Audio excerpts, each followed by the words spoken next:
Good morning. I'm on the rooftop of our accommodations in Beit Jala. You have heard of Bethlehem, I imagine. And the sun is rising over Bethlehem now. And Jerusalem is up in this direction, not very far away, maybe about 5 miles. And Beit Jala is one of 3 villages, all starting with Beth, which means house.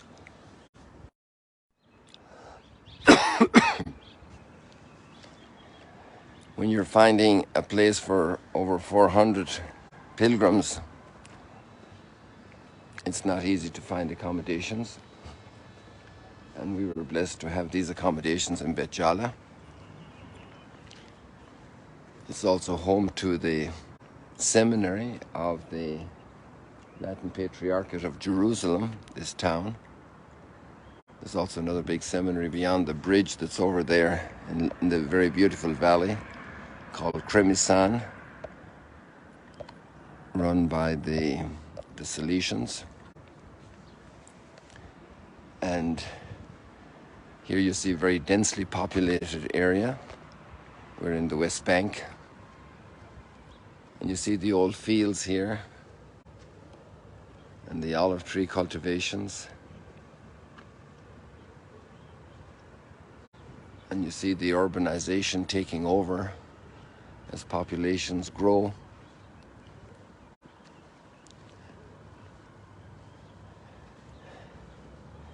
I had a question for myself this morning, and I already answered it by starting the sunrise, but I was wondering if I should have waited and to do a post later today from another place.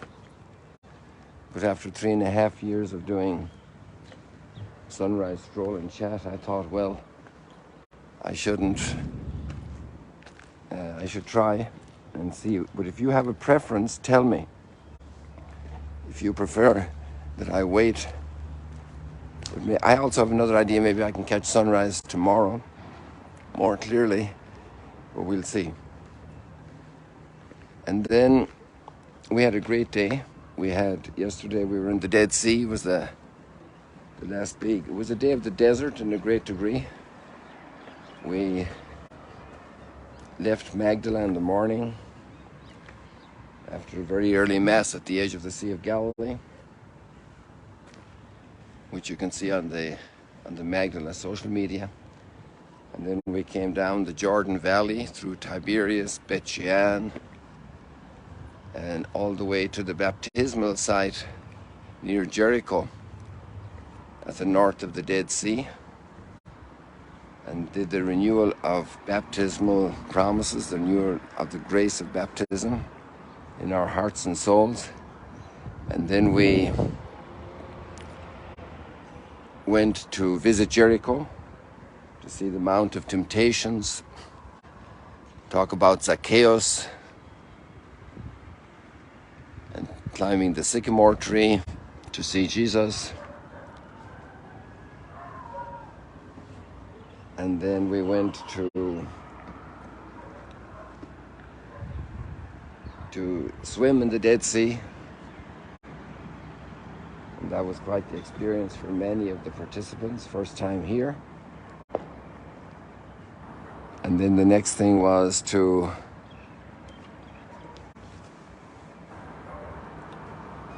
get lunch.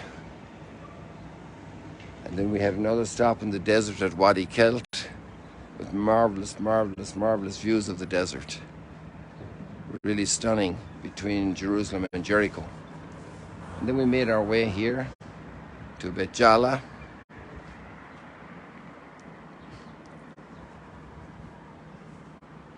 And today we'll be going now to the Nativity Church, to Shepherd's Field, and in the afternoon to Jerusalem, to Mount Zion.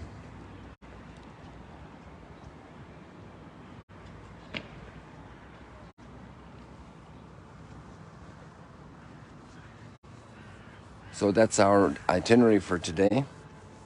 And maybe I'll do some things. If you'd prefer that I would have done a live stream from those places, as opportunity might allow. Rather than doing a sunrise stroll and chat, you can put in your votes today. I will retain veto right. But if you let me off the hook for the sunrise in the morning, then maybe I'll do something from the places we visit tomorrow. Or maybe I can do both. You can put in your comments what you'd like, and we'll see what we'll do, okay? And then going to the readings briefly today. It's a marvelous, the raw account of the 10 commandments as God gives them. And not even your animals should work on Shabbat, on Sabbath, because it's a day holy to the Lord. And not even the foreigner should work on Shabbat. I was impressed by that line. Not even the foreigner, even the person who doesn't belong to the Jewish people, the person among them. So an incredibly strict observance of Shabbat. And then not to lie. How lying breaks down society. Fake news, so many versions of lying today, deceitfulness. And it's amazing all the things. I just shared on my Instagram a little post I saw as I was just pulling up the media this morning for the live streams, that The Chosen has been covered by Newsweek. And there's an extraordinary commentary by Jonathan Rumi, that marvelous actor who plays Jesus. And it's a very interesting commentary. I haven't seen it on Facebook. Maybe it will show up on Facebook as well, and I can share it there. But it's to sometimes major truth of parameters of society get suppressed. It's interesting, that famous proverb, you can fool all of the people some of the time and some of the people all the time, but you cannot fool all the people all the time. And it's marvelous to see such a wonderful production like The Chosen, which just simply tells the story of the gospel in obviously a novelized form, because they fill in a lot of gaps. The scriptures, like we're also seeing as we read them, they're pencil strokes of a reality, marvelous pencil strokes that allow us to see the reality. But obviously then there's plenty of room to understand. Like the evangelist saying, we didn't tell you everything.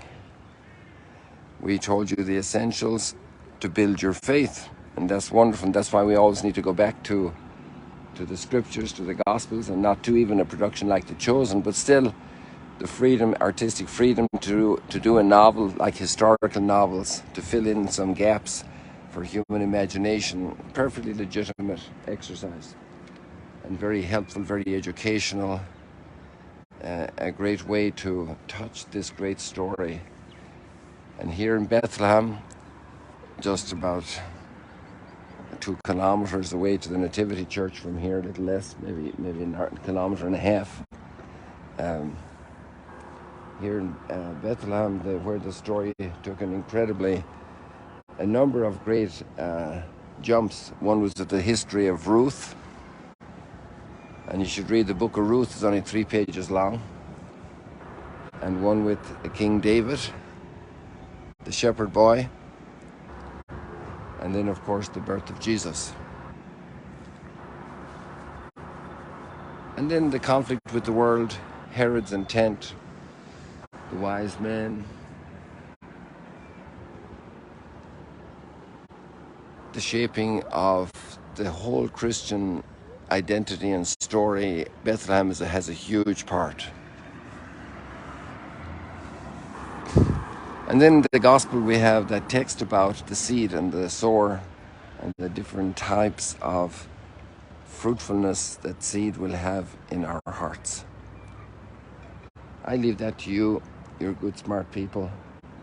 And I wish you many blessings today. I'm not sure if I'll get around. I'm quite busy actually with providing the explanations, spiritual insights for the for the pilgrims. So we'll see how it goes. Pray for us.